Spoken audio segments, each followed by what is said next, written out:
Hello everyone, my name is Elva Yunita, and in this video I will present about national language and language planning. National language is the language of a political, cultural, and social unit.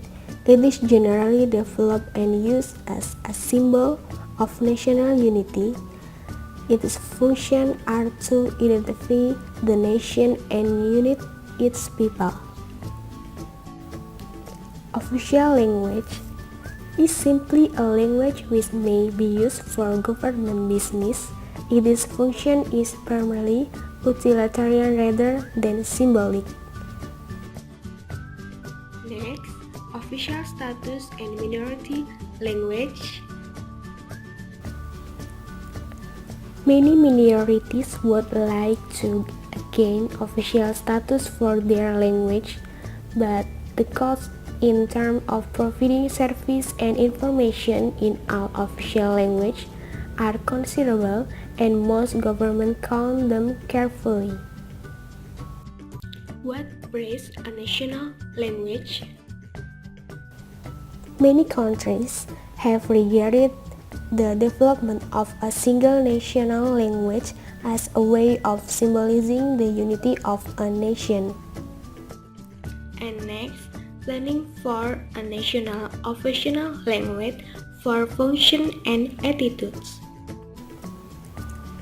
There is selection, codification, elaboration, and scoring its acceptance. Tanzania Selection Code. Tanzania faced the dilemma of which language to choose as its official national language. Choosing one language from over 100 indigenous languages would have simply provoked discontent, if not interval warfare, and choosing English for a newly independent nation seemed inappropriate. Codifying and elaborating Swahili. The fact is was being used in primary education and for administration means standardization was essential. Its codification involved developing a standard spelling system, describing the grammar of the varieties selected as the new standard, and writing a dictionary to record vocabulary. Attitudes to Swahili. The role of Swahili in unifying the people of Tanzania to work for independence guarded its positive and positive attitudes. People have often seen the success of Swahili as a national language in Tanzania as due to its natural status. It is not identified with a particular tribe. Developing a standard variety in Norway. The government was then faced with a diglossia situation with Danish as the language and hearing of Norwegian. Upper-class people spoke Danish with Norwegian pronunciation in formal situations, and a compromise between that and local Norwegian dialect in informal contexts. And next, selecting a code. Two different approaches were taken to developing a standard written variety of Norwegian. One approach selected a variety based on Danish, with some orthographic and morphological modification based on educated urban Norwegian speech.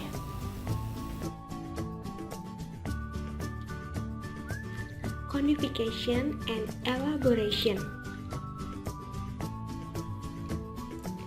An analysis of the linguistic landscape can provide useful clues to the gap which often exists between official language policy and actual linguistic practice. The language role in language planning. Language academies have access for centuries, but it is also true that individuals have standardization or codification of a particular variety. Developing vocabulary. It is a Maori name for the commission, not one borrowed from English. The commissioners felt that should label and greater linguistic and cultural integrity, and this provides an insight into how they see their tasks. They are often faced with the dilemma of which of these options to recommend. The first, a word borrowed from English, and the second, a word newly created from Maori researches, and the third, an equivalent Maori word which is perhaps not well known or with a slightly different meaning which could be adapted.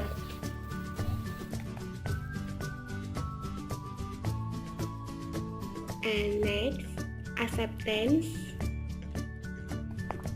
This is what finally determines whether a purpose from seed shifts or not, and this applies as much to an individual word as to a new code selected to serve as a standard official language. The adoption of from by the media can contribute to the process. But finally, the people will decide. Execution planning. This is sometimes called execution planning and since the most widespread method encouraging the execution of a language is to use the education system. It is also known as language education planning. Language planner may be asked to advise about a range of uses such as what should be the target of the language promotion efforts, the most effective language teaching methods in particular contexts, what the material should be used, and how the program should be evaluated. And the last is conclusion.